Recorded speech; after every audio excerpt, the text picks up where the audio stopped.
Welcome back. You're watching The Second Wave with Vinita Bali. Vinita, what's interesting in the entire, the FMCG space is the fact that everybody has had to innovate to be one step ahead of competition. And one of the things that stood out this time around is that we've seen biscuit packets go the way of shampoo packets, the 5 rupee pack. Is that turning out to be a bit of a success? Well, small is beautiful is working for us. Again, this has been driven by a very simple insight, and that is that in our business, we rely on a very high velocity of purchase frequency. And there are a lot of people buying a little, which actually adds up to a lot. And I think there are certain magical price points. For example, if you're giving the consumer something that they see value in and it costs 5 rupees, well, suddenly you've increased accessibility of that product. You know, one of our very large brands is a brand called Good Day. And, this insight hit us and we said, well, why can't we make a 5 rupee pack of Good Day available? So when you start thinking in terms of 5 rupees, you say, okay, now I have to put into a jar and I don't have to leave it on the grocery shelf. So what it does is it completely innovates a new way of going to market, a new way of merchandising, a new way of communicating the value proposition to the consumer. And as we were saying earlier, give people something that is accessible, something that they can afford and that they see value in, and it works. So we're seeing a very good growth in that entire segment. You've done, you started off with Rasna, moved to Cadbury's, did Coca-Cola, and now you're doing biscuits. Is there something universal across markets, across categories about what sells, what doesn't? Certainly. Food is very interesting, and I've been lucky to have sort of stayed with food or beverages. I think there is a universal truth, which is that, and in all of these categories that you mentioned, it is about a high velocity of consumption at low prices. And I think there is this universal truth, which is that people are seeking variety, people are looking at a diversity of packages and formats. People are actually quite innovative when it comes to buying these categories and consuming them. A lot of these categories turn out to be universally consumed and universally liked. And I think in all of this, the challenge always is, how do you differentiate enough to stay ahead of everybody else? Because, we're not talking about a technology which is so inscrutable that nobody can figure out what you're doing. So differentiation at all points in time becomes a moving target, and that really is the challenge.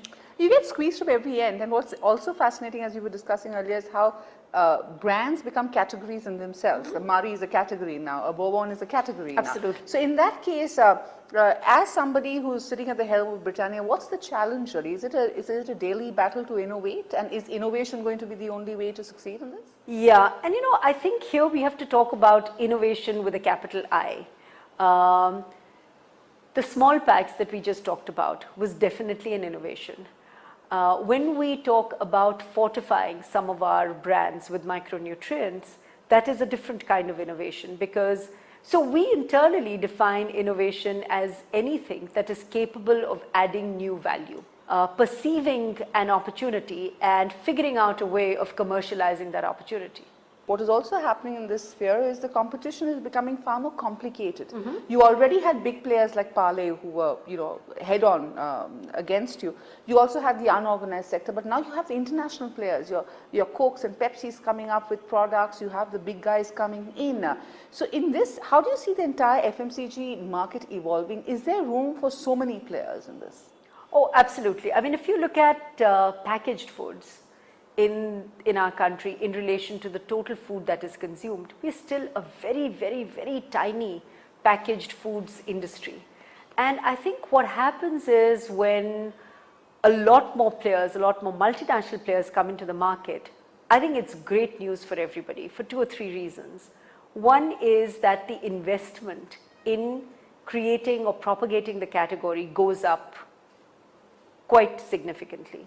I think the second thing that it does is it raises the bar, and therefore everybody learns to be more cost competitive, more innovative, because differentiation is the way to stay ahead of the game. I think the third thing that happens is that there is a lot of competition that comes from categories morphing into each other. So a biscuit no longer is competing just with another biscuit, but is part of an overall category called snacking, which I loosely define as anything that I eat in between main meals. So I think it's very good news, because if you look at markets across the board, take cars, take two-wheelers, take cell phones, wherever we've seen explosive growth, it's come on the back of more competitors investing more to grow the market. As far as the group is concerned, you've also got charged to oversee what's happening in Bombay Dyeing. Going forward, how is this group changing its, basic DNA? Is it getting more corporatized? Are you also looking after the success of Britannia and, the kind of launches and the products that you've gone through? Are you looking now the textile arm also catching up, because it's the oldest company in India and it hasn't really been part of the the upsurge, so to say? Yeah, well, let me say my role in the textile business is very different from my role in Britannia. I mean, in the case of Britannia, I'm the MD and CEO. I'm responsible for the strategy and the operations of the business. In the case of Bombay Dyeing, there is a CEO who is responsible for the operations of the business. I sit on the board of Bombay Dyeing, and in that role, I have a role to play in terms of the strategy, the prioritization, and where basically creating a roadmap for that business. We've just begun, and I think it's too premature for me to sort of elaborate on what exactly that strategy looks like, but there is a significant piece of work that is happening there too. But you said you've been lucky because you've done foods all the time. Now Yes. it's textiles. So how is it different? I mean, is it hugely challenging? At the end of the day, as I said, you are dealing with people.